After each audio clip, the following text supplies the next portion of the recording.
Hola, bienvenidos a este vuestro canal Conoced la Verdad TV. Shalom Alejen, la paz sea con ustedes.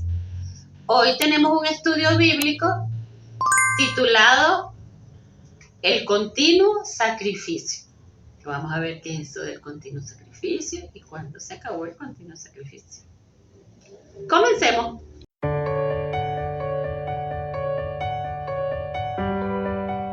Vamos a ver los tipos de ofrendas que están prescritos en la Torá.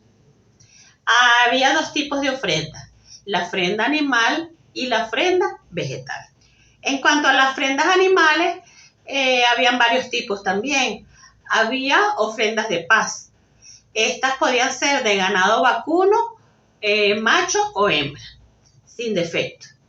Se colocaban las dos manos sobre la ofrenda, se degollaba y como olor grato a Jehová se ofrecían la grosura que cubre los intestinos, toda la grosura que está en las entrañas, los dos riñones y la grosura que está entre los dos riñones también, y la grosura de los intestinos que está sobre el hígado. Esto lo vemos en Levítico 3, del 3 al 4. Toda esa grosura se colocaba sobre la ofrenda, o sea, sobre el animal que se quemaba sobre la leña del altar. Entonces estaba primero la leña, pues se ponía el animal y sobre el animal toda la grosura. Las ofrendas de paz eran olor grato para Jehová. Proporcionaban una comida comunal con carne para los sacerdotes y aquellos que la ofrecían. Habían tres tipos de ofrendas. Las ofrendas de agradecimiento, las ofrendas por voto y las ofrendas voluntarias. Bueno, estas son las ofrendas de paz. Había también otro tipo de ofrenda, que era la ofrenda por el pecado. En este caso, el animal era vacuno u ovino. Generalmente no eran de olor grato para Jehová, porque como eran por el pecado. El oferente, una persona que lo ofrecía, colocaba las manos sobre la cabeza del animal, lo degollaba, y entonces el sacerdote ofrecía a Jehová solo las grosuras y la sangre sobre el altar. El resto del animal se quemaba fuera del campamento, porque como era por el pecado, entonces esto no era para comer. Se quemaba todo el animal fuera del campamento. Entonces, estas ofrendas por el pecado se hacían tanto por el pecado del sacerdote, el pecado del pueblo o de las personas. Y cuando se pecaba por ignorancia, que a veces las personas pecaban, pero por error, por ignorancia. Si el pecado era robo, calumnia o no devolver algo que se le entregó a la persona, entonces la persona que quería arrepentirse de ese pecado, además de la ofrenda, debía devolver lo robado o lo que no había querido devolver, más una quinta parte del valor. Eso se le llamaba entonces la restitución. Otro tipo de ofrenda eran los holocaustos, que eran de olor grato para Jehová. Los holocaustos podían ser tomados del ganado vacuno, ovejuno o caprino, cualquiera de los tres. Eran machos sin defecto, también podían ser tórtolas o palominos. Se quemaba completamente el animal sobre el altar. El holocausto se colocaba en el altar sobre el fuego encendido toda la noche hasta la mañana. El fuego del altar entonces ardía constantemente. También se llamaba ofrenda encendida. Vamos a ver ahora los tipos de ofrendas vegetales. Las ofrendas vegetales pues son diferentes a las de animales porque no involucran la sangre. Entonces había ofrendas de grano. Estas ofrendas de grano siempre se ofrecían junto con los holocaustos. Eso lo vemos en Números 29:6. Por consiguiente, eran un complemento del holocausto. Esto era olor grato para Jehová. En las ofrendas de grano solo que se quemaba una porción de la ofrenda que la persona llevaba. Lo demás lo tomaba el sacerdote. Era para el sacerdote. Estas ofrendas de grano las vemos en Levíticos 2, versículo 2, 9 y 16, y la porción de la ofrenda de grano que tomaba el sacerdote lo vemos en Levíticos 2, versículos 3 y 10. La porción del grano que se ofrecía en el altar debía quemarse junto con un poco de incienso. Eso lo vemos en el mismo Levítico 2, en el versículo 15. Y el incienso pues es una mezcla de resinas aromáticas vegetales. O sea que todo esto era olor grato para Jehová. También entre las ofrendas vegetales había harina y aceite. Entonces, por eso leemos muchas veces la ofrenda de flor de harina. Consistía en quemar un puñado sobre el altar junto con aceite. Esto lo vemos en Levítico 2:1. O también se hacía cocida al horno. Se amasaba la masa con el aceite y se cocía al horno como tortas u hojaldres. Esto lo vemos en Levítico 2, versículos 4 y 7. También la ofrenda de vegetal consistía en la sal, porque la sal debía estar presente en todas las ofrendas. Ahora vamos a ver en qué parte de la Torá se ordena el continuo sacrificio. Bueno, la ofrenda encendida o holocausto continuo, también se le menciona de las dos formas, lo vemos en número 28 de 3 al 5. Y dice, y les dirás, esta es la ofrenda encendida que ofreceréis a Jehová.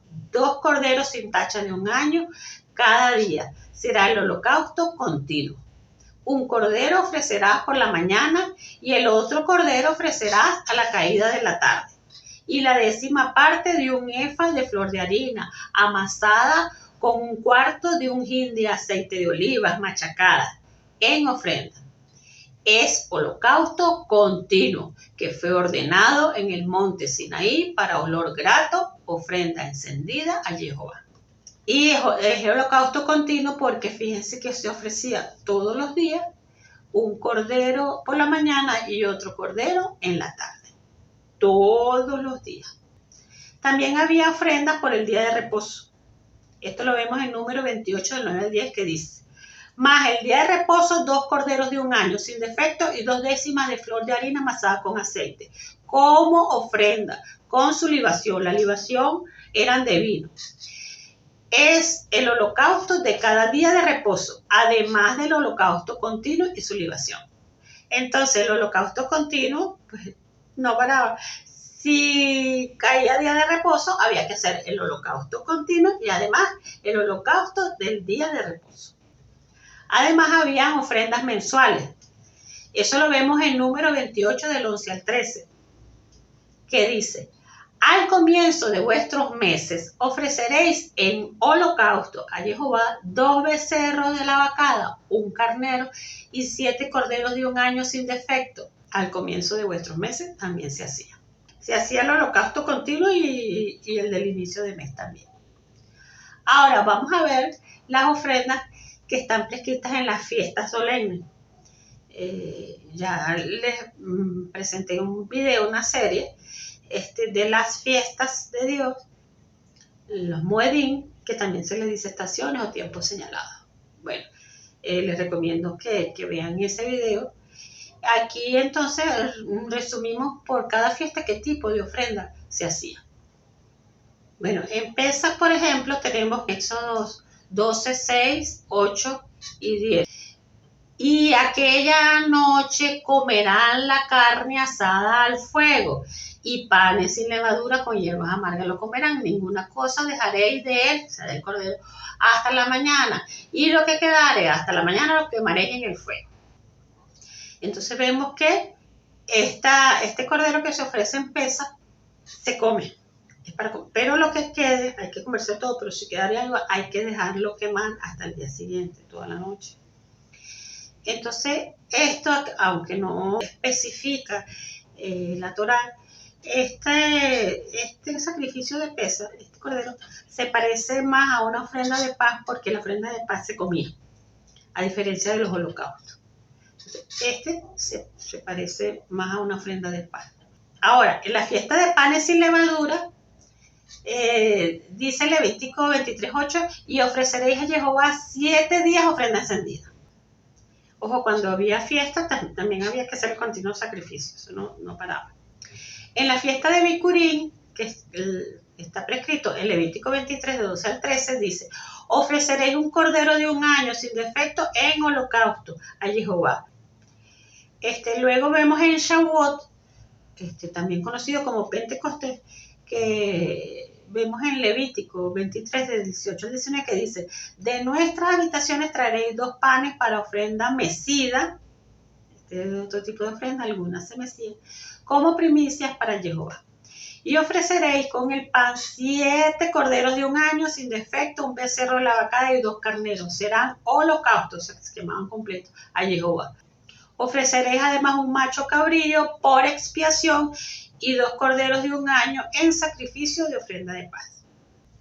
En Yom Teruah nos dice Levítico 23-25: y ofreceréis ofrenda encendida a Jehová. En Yom Kippur nos dice Levítico 16:5: tomarás 2 machos cabrillos para expiación y un cordero para holocausto. Aquí se da tanto, había expiación y holocausto. En la fiesta de Sukkot, conocida también como los tabernáculos, en Levítico 23:36 dice: 7 días ofreceréis ofrenda encendida a Jehová. El 8º día tendréis santa convocación y ofreceréis ofrenda encendida a Jehová. Entonces vemos que también en la fiesta estaban prescritos ofrendas animales y vegetales, unos en holocausto, unos en expiación. Ahora pregunto, ¿había holocaustos y ofrenda encendida después que murió Jesús? Pues sí. Esto lo vemos en Hechos 18, donde se narra que Pablo se había rapado la cabeza porque había hecho voto. También vemos en Hechos 20:16 que narra que Pablo se apresuraba para ir el día de Pentecostés o Shavuot a Jerusalén.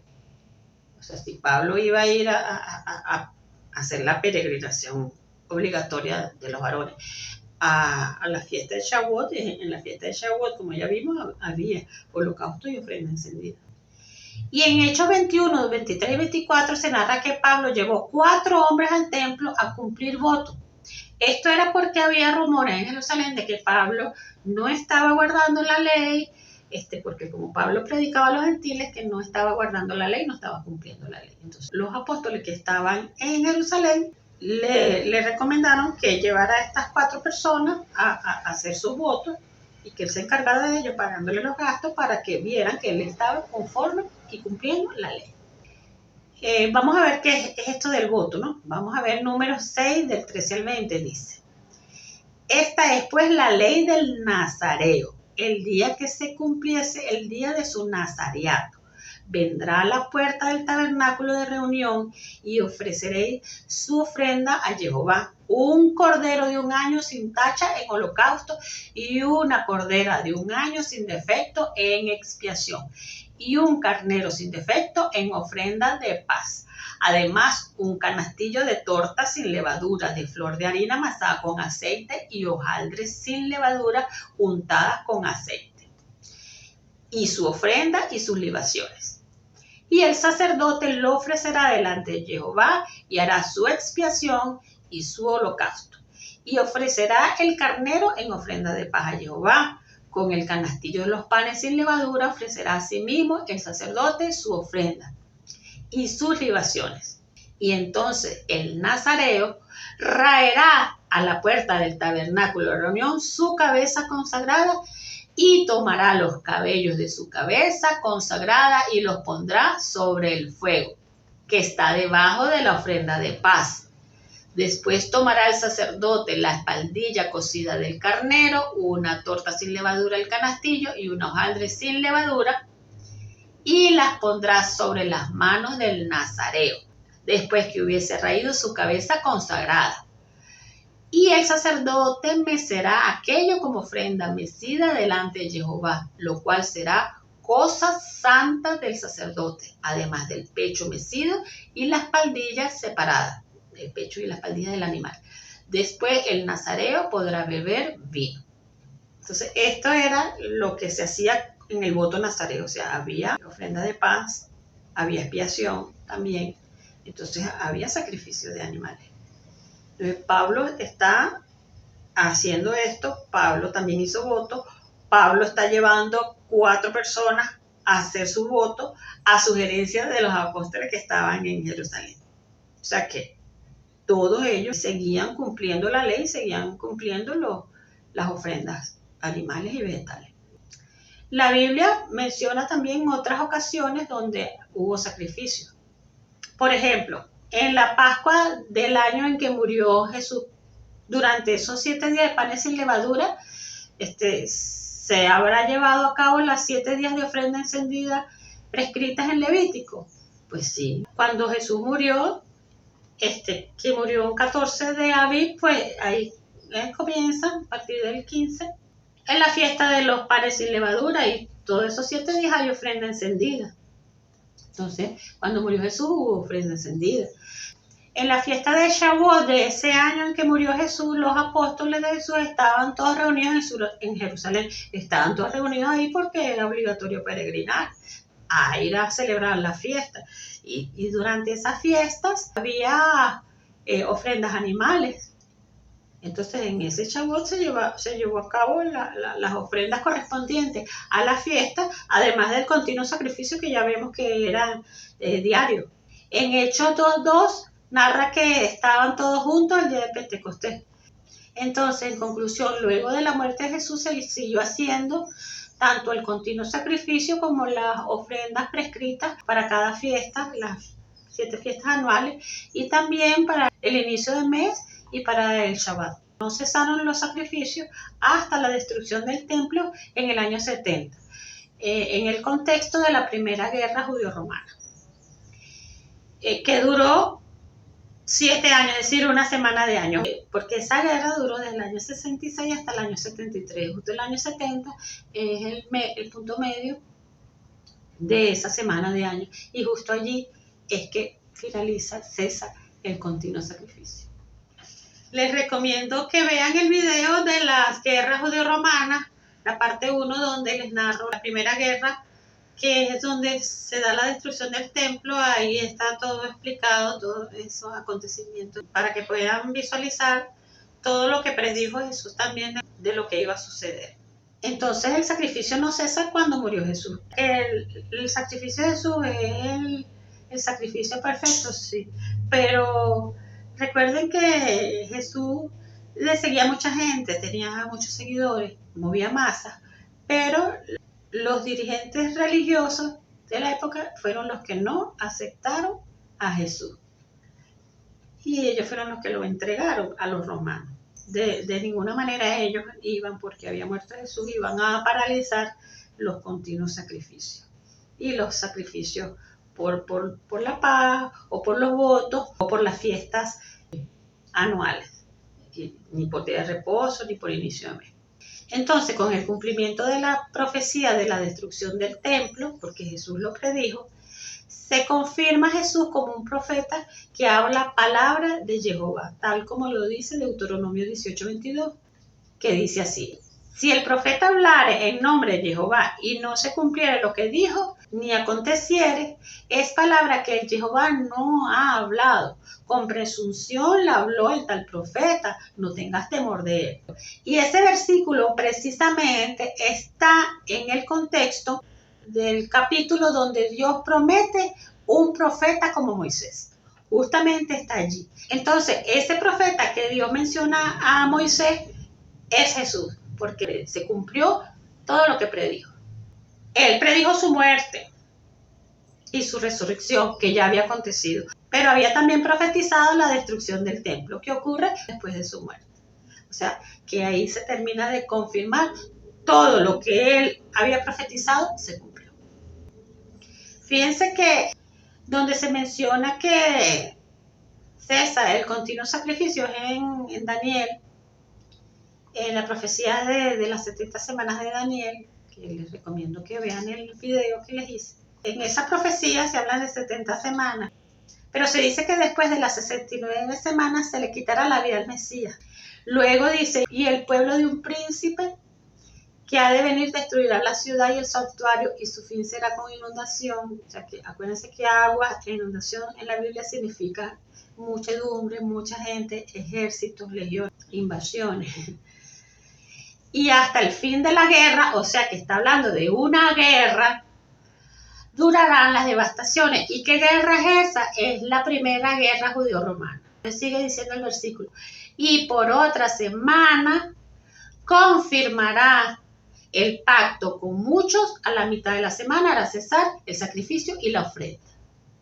Quiere decir que esa semana está vinculada a la guerra, porque esta semana está vinculada con el cese del sacrificio y la ofrenda. Y el cese del sacrificio y la ofrenda, ya la historia nos dice, porque ya es un hecho cumplido, que está vinculada a la guerra, que también lo menciona la profecía.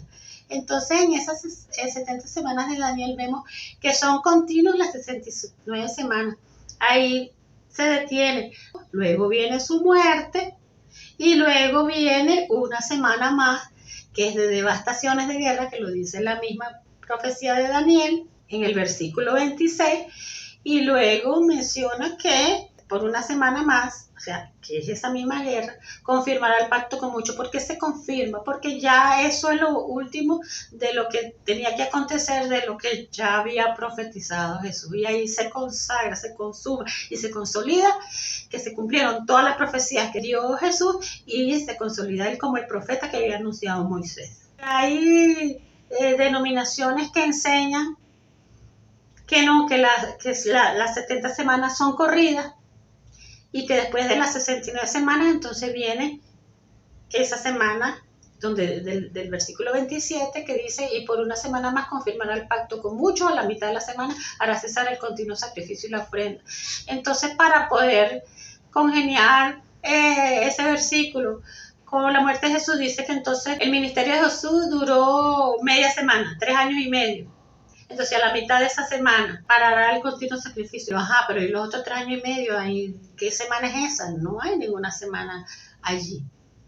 Porque entonces, ¿dónde están esos otros 3 años y medio y de qué trata? Entonces, otros los vinculan con la muerte de Esteban. Y no sé. No. Esa semana, donde se confirma el pacto con muchos, y que es la última, que es la semana 70, es la semana donde acontece la última profecía, se cumple la última profecía de Jesús, la que faltaba por cumplirse, que es la destrucción del templo. Incluso hay conferencistas o analistas de la Biblia que de la semana 69 decir que el ministerio de Jesús duró 3 años y medio y ahí cae en el año 30 como muerte de Jesús. Entonces, para poderlo vincular con esa destrucción de la ciudad, pues te dicen que allí, entre la muerte de Jesús y la destrucción del templo, hay 40 años, que es la mitad de una generación. Diciéndote que una generación es la cantidad de años que vive una persona, y que entonces la mitad de una generación son 40 años, y entonces esos son los 40 años que hay desde el año 30, que es la mitad de la semana para ellos, y la destrucción del templo. Pero resulta que eso no es así, te están mintiendo, porque en la Biblia, generación no es una cantidad de años preestablecida. En la Biblia, generación lo podemos ver en muchos versículos. Lucas 1:50, Génesis 7:1, Éxodo 1:6, Jueces 2:10, Salmo 78:8, Salmo 112:2. Busquen todos estos versículos y vean a ver qué es lo que dice, qué es lo que se entiende por generación. Éxodo 25 y Deuteronomio 5:9, que hablan de lo mismo. Y Éxodo 31:16, Deuteronomio 29:22. Veamos algunos de esos, veamos 3 versículos de eso. Por ejemplo, Éxodo 25 y Deuteronomio 5:9. Esto es en el contexto de los 10 mandamientos. No te inclinarás a ellas ni las honrarás, porque yo soy Jehová tu Dios fuerte, celoso, que visito la maldad de los padres sobre los hijos hasta la 3ª y 4ª generación de los que me aborrecen. Vamos a ver Éxodo 31:16. Guardarán pues el día de reposo los hijos de Israel, celebrándolo por sus generaciones, por pacto perpetuo. Veamos Deuteronomio 29:22. Y dirán las generaciones venideras, vuestros hijos que se levanten después de vosotros. Quiere decir que aquí está clarito que las generaciones son los hijos, aquí dice, los hijos que vendrán después de ustedes. Entonces, generaciones es, una persona es la primera generación, su hijo es la segunda, su nieto es la tercera, su bisnieto es la cuarta y su tataranieto es la quinta. O sea, son descendencias. Entonces, es mentira que generación significa una cantidad de años que vive una persona. Ahora, vamos a ver en la Wikipedia cuál es el promedio de esperanza de vida de las personas, porque no es lo mismo los años que viven las personas en un país desarrollado, en otro subdesarrollado, en otro que hay hambre, en otro que hay guerra, no es lo mismo. O depende de su cultura y su alimentación, también varía, o sea, depende de muchos factores. No hay un estándar de cantidad de años que vive una persona, y menos en la Biblia. Vamos a ver entonces la Wikipedia, a ver qué es lo que nos dice. Fíjense, la Wikipedia acá dice, nos habla de la esperanza de vida en el mundo, en distintos países. Según el informe del 2016 de la ONU, las naciones con menor expectativa son Sudán del Sur y Somalia con 56 años. Eso es lo que dura en promedio la gente allí en esos territorios. En Lesoto, 54 años. En Costa de Marfil y Nigeria, con 53 años. En la República Centroafricana, con 52 años. Y en Sierra Leona, 51 años. En cuanto a las de mayor expectativa, los países que tienen más expectativa de vida son Japón con 83, y Canadá, Suiza, Singapur, Noruega, Australia, Liechtenstein, Islandia, Israel, Italia y Europa con 82 años. Entonces vean aquí las expectativas en este cuadrito, unas estadísticas del 2014. América del Norte 77, Oceanía 75, Europa 74, América Latina y el Caribe 72, Asia 70, África 58. O sea que esto varía, y además varía con la época. En época antigua, pues la expectativa de vida es otra que no es igual ahora, que es un poco más elevada, porque pues la ciencia y la medicina están más avanzadas y se controlan más las enfermedades que antes. Entonces, ¿cómo te van a decir que generación es 80 años y la mitad entonces son 40, y entonces del año 30 que murió Jesús hasta el año 70 que se destruyó el templo hay media generación que no lo menciona en la profecía, no te dice nada de generación? Entonces, para poder vincular la muerte de Jesús, que te dijeron que era a la mitad de una semana, con la destrucción del templo, resulta que no, la profecía es clara. Por otra parte, hay incluso denominaciones, no solo que ubica la semana 70 justo a continuación de la 69, y no vinculada a la guerra que se menciona ahí en Daniel, sino que lo dice que no, que la semana 70 no se ha cumplido y es un evento futuro, ¿no?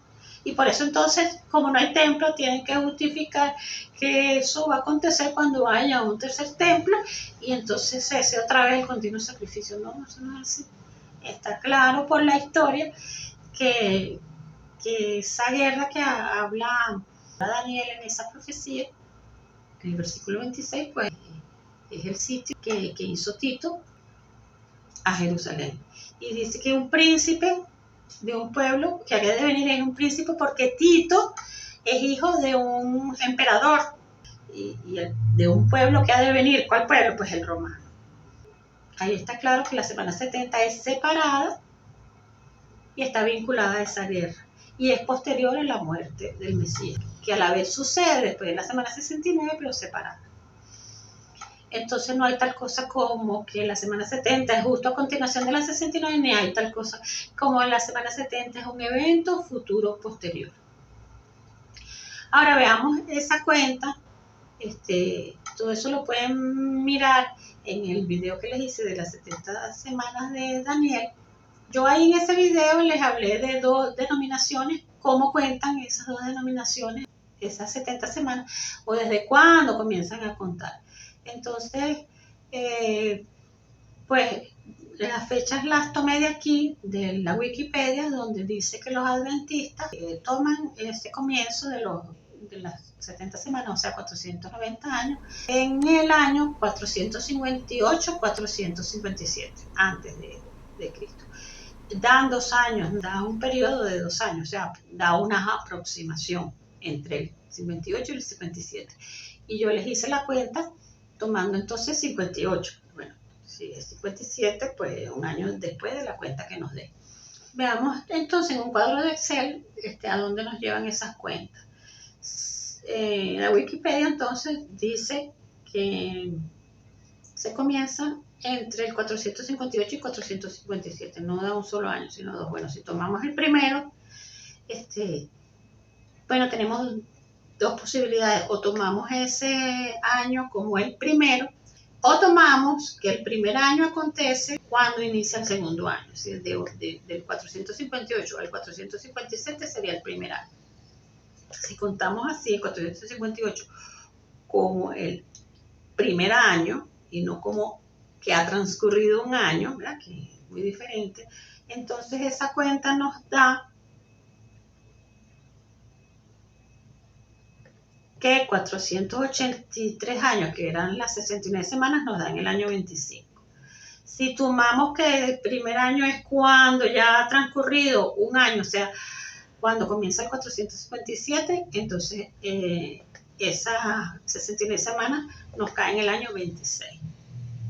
Yo cuando les hice el video, conté de la primera manera, tomando el 58 como el primer año. Fíjense que hay quienes comienzan a contar desde el 457, pero caen en el año 26, o sea que cuentan el 457 como un primer año. Y hay quienes comienzan también el 457, pero caen la semana 69 en el año 27, como por ejemplo la gente, Michael Rood y la gente de Un Rudo Despertar, que ellos les cae en el año 27. En cuanto a los testigos de Jehová, la Wikipedia dice que ellos cuentan a partir del 455. Entonces, ahí tenemos dos opciones. Si se cuenta 455 como el primer año, y de la segunda manera que del 455 al 454 ha transcurrido un año. De la primera manera, llegaría al año 28, y de la segunda manera llegarían al año 29, que es como dice la Wikipedia que ellos llegan. Vemos que entonces los que caen en el año 26 dicen que inmediatamente empiezan 7 años que van desde el 27 al 33, que es esa semana 70, pero que esa semana 70, pues a la mitad de la semana, en el año 30, muere Jesús y ahí cesa el continuo sacrificio. Pues ya vimos que el continuo sacrificio no cesó, entonces tenemos que vincularlo a otro evento que es la guerra, que también la menciona Daniel.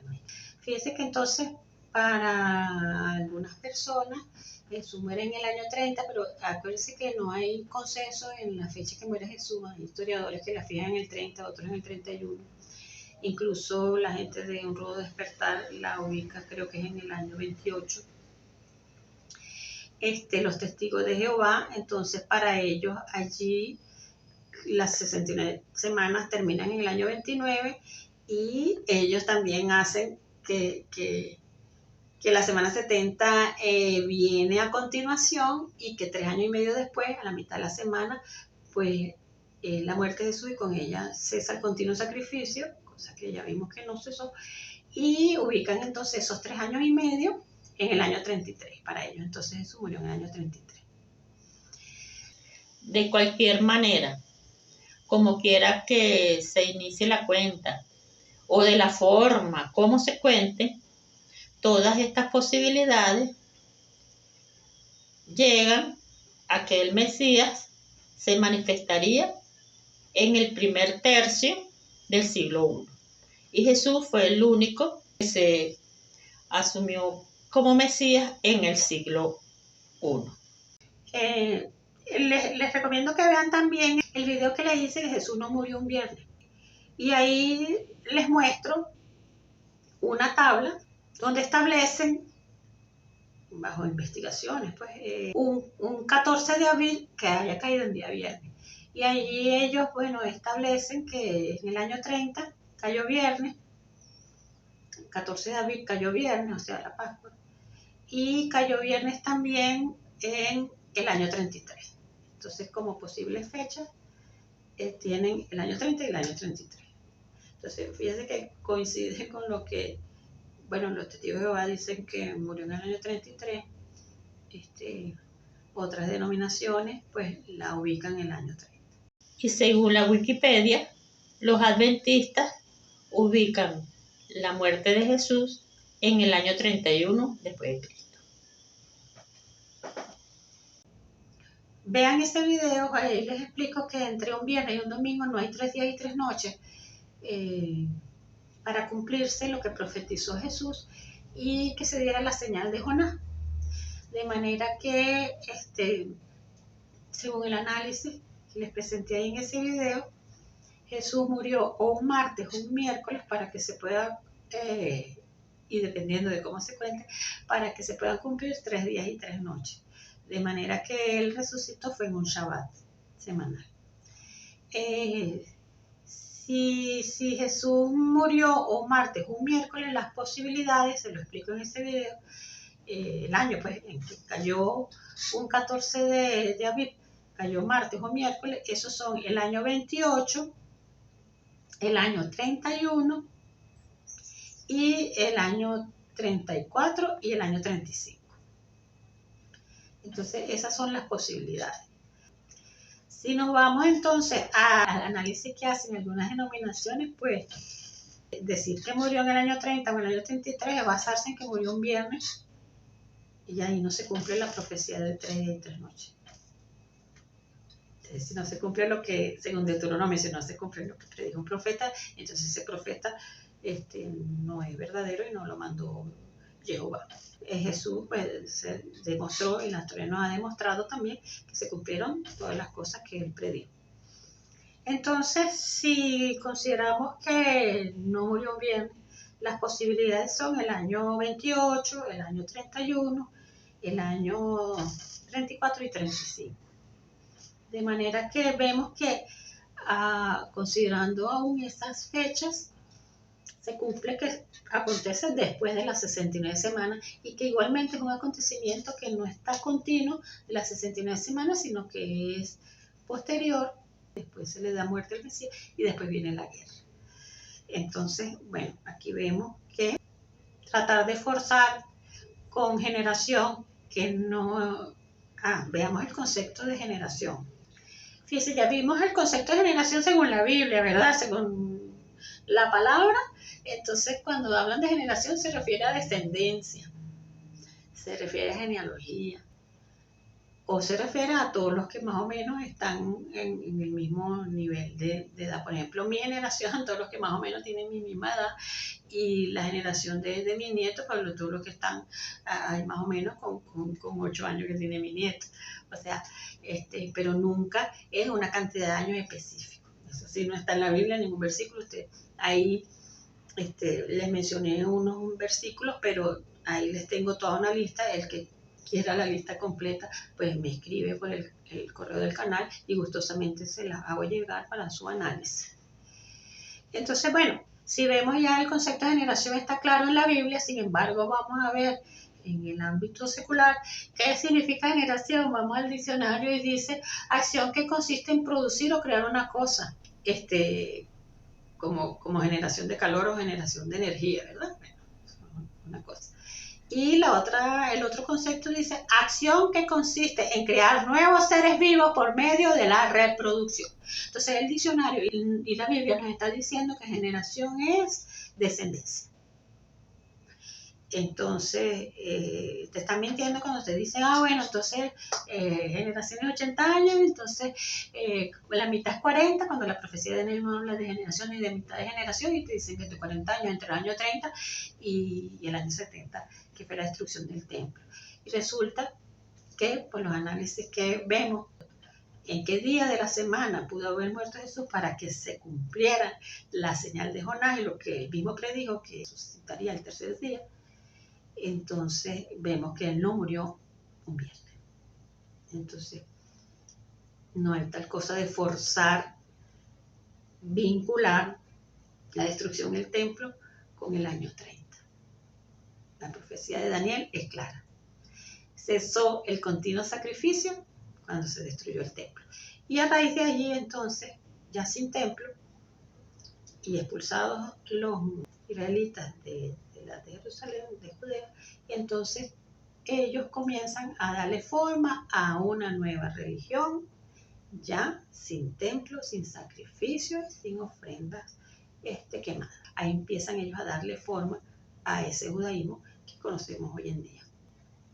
Bueno, hasta aquí el video. Shalom Alejem, la paz sea con ustedes. Suscríbete al canal. Mira que también vamos a hablar entonces de los tributos. Hasta un próximo video.